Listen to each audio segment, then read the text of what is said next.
भाई की तरह पढ़ाई करो, हम तुम्हारे साथ हैं। तुम बस आगे बढ़ो, हम तुम्हारे साथ हैं। तुम ना रुकोगी, तुम ना झुकोगी, बस निडर हो, आगे बढ़। घर वालों का तुम ही नाम रोशन करोगी। कितना अच्छा लगता है जब एक बेटे के लिए ये सब सुनने के लिए मिलता है। और कितना अच्छा हो अगर हर घर में से बस यही सुनाई दे और दिखाई दे। लेकिन अफसोस ऐसा नहीं। प्रदेश के झुंझुनू के एक इलाके से ऐसी खबर आई जिसने प्रदेशवासियों को झकझोर कर रख दिया है। वहां बाबुल के घर में ही बेटियां सुरक्षित नहीं है, वहां उनकी सौदेबाजी हो रही है। यही नहीं, प्रदेश की एक और खबर ने दहेज लोभियों की उस करतूत को सामने रख दिया है जो किसी भी बेटी ने नहीं सोचा होगा कि पिया के घर उसके साथ इस तरह की यातनाएं उसे दी जाएंगी। नमस्कार, स्वागत है आपका हमारे खास प्रोग्राम में और मैं हूं पूनम शर्मा। और आज सवाल है कि प्रदेश में सिसक रही हैं बेटियां, लेकिन कब तक?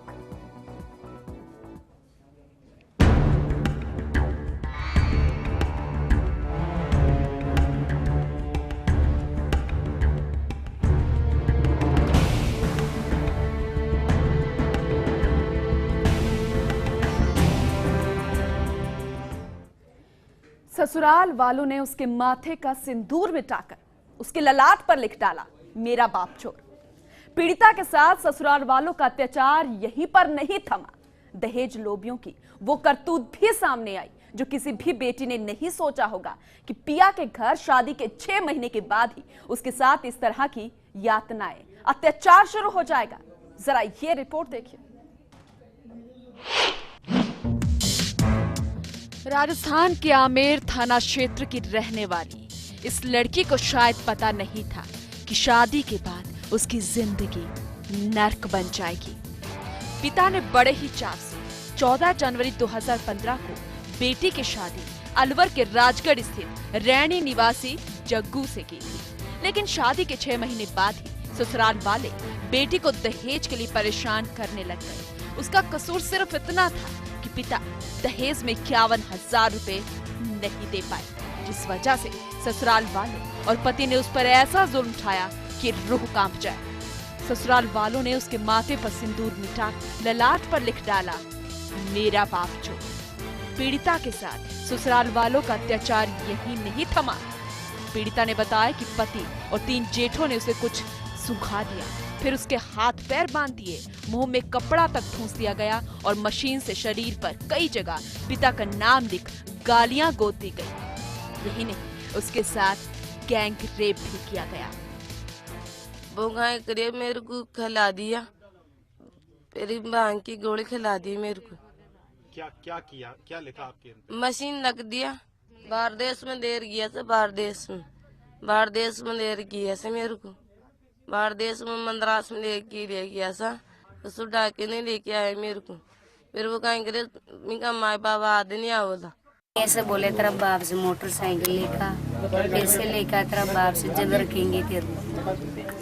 रखेंगे तेरे को काट के नेर के अंदर। फिर दूसरा आदमी लेके घर पे ले आया ना इसको। फिर दूसरा बांध के इसके सास वाले वो पता दिया, तेरी लड़की को ऐसे ऐसे कर दिया, जल्दी आओ। पर जल्दी फिर मेरा मम्मी पापा चल गया, फिर सरपंच गया, 5 आदमी साथ में जाके फिर इसको ले आया घर पे। महिला की शादी 14 जनवरी 2015 को राजगढ़ में हुई थी और महज 1.5 साल में रिश्ते फीके पड़ गए। पीड़िता ने बताया कि शादी के कुछ समय बाद ही ससुराल वालों ने दहेज के लिए उसे परेशान करना शुरू कर दिया था। पिता की गरीबी को वो जानती थी, इसलिए चुपचाप सारे सितम सहती रही। वहीं पिता जब अपने बेटे से मिलने उसके ससुराल गए तो बेटी की हालत देखकर तो उसके पैरों तले जमीन ही खिसक गई। 2 साल पहले बच्ची की शादी करी थी, जो बच्ची को ले जाके क्या लख दिया, इसमें गाल लख दी, बच्ची का नाम लख दिया, मेरा नाम लख दिया, मेरे को लग के दीनिया बदमाश, गुंडा, चोर, डाकू है, बहुत बदमाश है। बेटी की बड़ी बड़ी गाली लख दी मेरे को कि बेटी की ऐसे करता है, कि ऐसे खाता है, ऐसे सब हाथों में पैरों में ललाट पर खूब लग दिया। देखा तो बच्ची की हालत तो बिल्कुल ही स्थिति खराब थी उसकी, बहुत ललाट जला हुआ था, ऐसा कुछ डाल रखा था, उस पर एसिड वगैरह कुछ डाल रखा था, जैसे जली हुई थी ना, ऐसा था। हाथ पे गाली गलौज अभी भी लिखी हुई है, पैरों पे लिखी हुई है, कुछ गलत शब्द इतने बुरे हैं, बहुत ही गलत। तब मैंने रैणी थाने की वहाँ लेके गया था बच्ची को, मैंने कहा ये रिपोर्ट करवानी है अपने। पीड़िता के पिता ने बताया कि वे महीनों तक अत्याचार सहती रही। वहीं उसके बेटी के ससुराल पहुंचने पर उसकी हालत देख उससे रहा नहीं गया और वो बेटी को घर ले आया। माथे पर चूना और तेजाब लगाकर लिखी बातों को मिटाया और हाथों पर मशीन से लिखावट मिटाई गई। पिता बेटी को लेकर अलवर के थाने में तो आ गया, लेकिन वहां पुलिस वालों ने कोई मदद नहीं की। यही नहीं, वहां के ग्रामीण और प्रधान इस घटना से अनजान बने रहे और उनके अनुसार तो अलवर में ऐसा कुछ हुआ ही नहीं। कोई ये काम हुआ होगा ना, हकीकत में हुआ होगा तो बाहर ही हुआ होगा, हमारे सामने नहीं हुआ, यहाँ पे गाँव में नहीं हुआ, बस्ती में नहीं हुआ साहब। भाई हमारे मामला नहीं है, बिना फॉर्म पड़ा है, मैं हेडलाइन पे इस प्रकार से मुलजिम यहाँ रहने वाले जांच कर रहे क्या मामला है। हमारे पास में थाने कोई आया नहीं, कुछ नहीं। पहले कोई परिचय ना कोई भी नहीं आया अब तक। मेरे को 1 साल हो गए इस थाने में पोस्टिंग, ऐसा कोई मामला नहीं है। इसके बाद उन्होंने जयपुर के महिला थाने में ससुराल वालों पर दहेज के लिए मारपीट करना और साथ ही ससुराल के 2 लोगों के खिलाफ गैंगरेप का मामला दर्ज कराया है। और अभी ये देखना कि राजधानी पुलिस किस तरीके की कार्रवाई यहाँ पर करती है।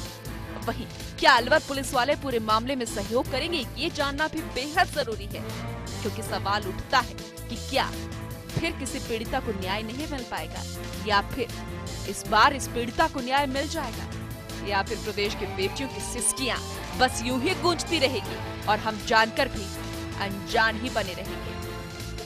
आमेर से उमेश सैनी और अलवर से राजेंद्र के साथ पूनम शर्मा, फास्ट इंडिया। जयपुर के आमेर से हमारे संवाददाता उमेश जुड़ चुके हैं, उनका रुख करते हैं।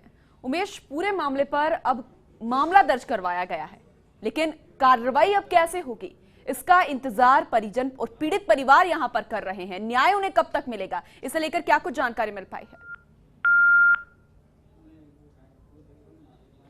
लगता है उनसे संपर्क हमारा टूट गया है, उनसे एक बार फिर से संपर्क करने की कोशिश करेंगे। एक बार फिर से तस्वीरें हम आपको दिखा देते हैं। सवाल हमारा यही है कि आखिर प्रदेश में जो बेटियां परेशान हो रही है, अत्याचार का शिकार हो रही है, यातनाएं उनको झेलनी पड़ रही हैं, जो बेटियां सिसक रही हैं, लेकिन वो कब तक उन्हें न्याय मिल पाएगा? अब ये जिस पीड़ित की हम तस्वीर आपको दिखा रहे हैं, जिसका चेहरा ब्लर करना इसलिए जरूरी हो गया कि उसके साथ इस तरीके की यातनाएं उसे ससुराल वालों ने दी है। आपको बता दें कि शादी के 6 महीने के बाद ही उसे ससुराल वालों ने दहेज के लिए तंग करना शुरू कर दिया था। उन दहेज लोभियों ने 1.5 साल के बाद इस तरीके की करतूत की, वाकई हैरान करने वाली। इसके हाथ में जो टैटू गुदा हुआ है, वाकई इसमें गंदी गालियां लिखी हुई हैं, जो कि ससुराल वालों ने लिखी। हमारे साथ हमारे संवाददाता आमेर से उमेश एक बार फिर से जुड़ गए हैं, उनका रुख करते हैं। उमेश, क्या कुछ अपडेट मिल रहा है पूरे मामले पर? हाँ मैम, ये आमेर थाना इलाके में एक लांगड़ियाबाद पंचायत है, बागरियों की ढाणी है जी। इसमें एक भगवती नाम की एक पीड़िता है, जिसका विवाह हुआ था 2015 में अलवर जिले के राजगढ़ रेणी में जी, जग्गू नाम के व्यक्ति के साथ जी। पीड़िता के पति उसको और उसके ससुराल वाले मिलके काफी दिनों से उसके दहेज की मांग कर रहे थे जी। उसके साथ काफी अत्याचार कर रहे थे और उससे 51,000 रुपए और एक मोटरसाइकिल मांग रहे थे, जो उसको नहीं देने पर पीड़िता को बेहोश किया गया और उसके ललाट में मशीन से उसके पिता को गाली देकर उसके माथे भी लिखवा दिया गया कि मेरा पिता चोर है। साथ ही गैंगरेप की बात भी सामने आ रही है। मामला जो थाने में दर्ज करवाया गया है मारपीट का, उसमें गैंगरेप का मामला भी दर्ज करवाया गया है। इसे लेकर क्या कुछ जानकारी मिल पा रही है उमेश? हाँ मैम, इसके लिए इसके पति इसको मद्रास लेके गया था काम धंधे के बहाने से, वहाँ पे काम धंधा करने के लिए, और वहाँ इसके पति ने कुछ अन्य साथी भी थे इसके साथ 4 लोग, उन लोगों ने इसको पीड़िता को वहाँ पे बेहोश करके और नशीला पदार्थ पिला के इसके साथ गैंगरेप किया जी।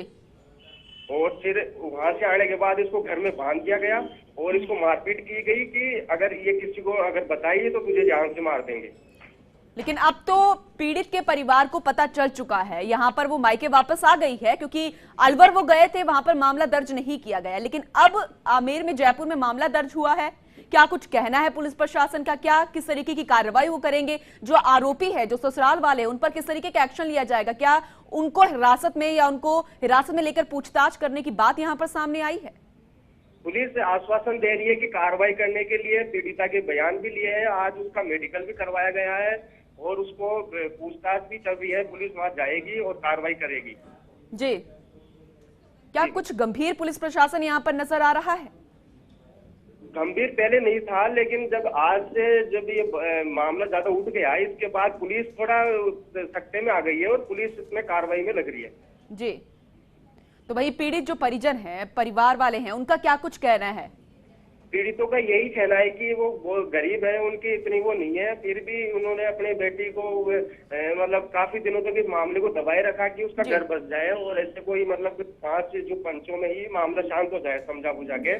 उमेश, यहाँ पर जबरन टैटू गुदवाया गया था मशीन से और उसके पूरे शरीर पर निशान है, गंदी गालियां लिखी गई हैं जो शायद अब कभी मिट नहीं पाएंगी। और उसके पिता ने घर पे जाके तेजाब और चूने से जो ललाट पर लिखा था उसे साफ करने की कोशिश यहाँ पर की, जिससे उसका ललाट जल गया है। क्या इसका इलाज जो है आखिर वो कैसे करवा पाएंगे, क्योंकि जो जख्म उसे मिले हैं शायद वो तो नहीं भूल पाएगी, लेकिन जो शरीर पर जो निशान है, क्या उसको मिटाने के लिए पीड़ित परिवार कुछ कह रहा है?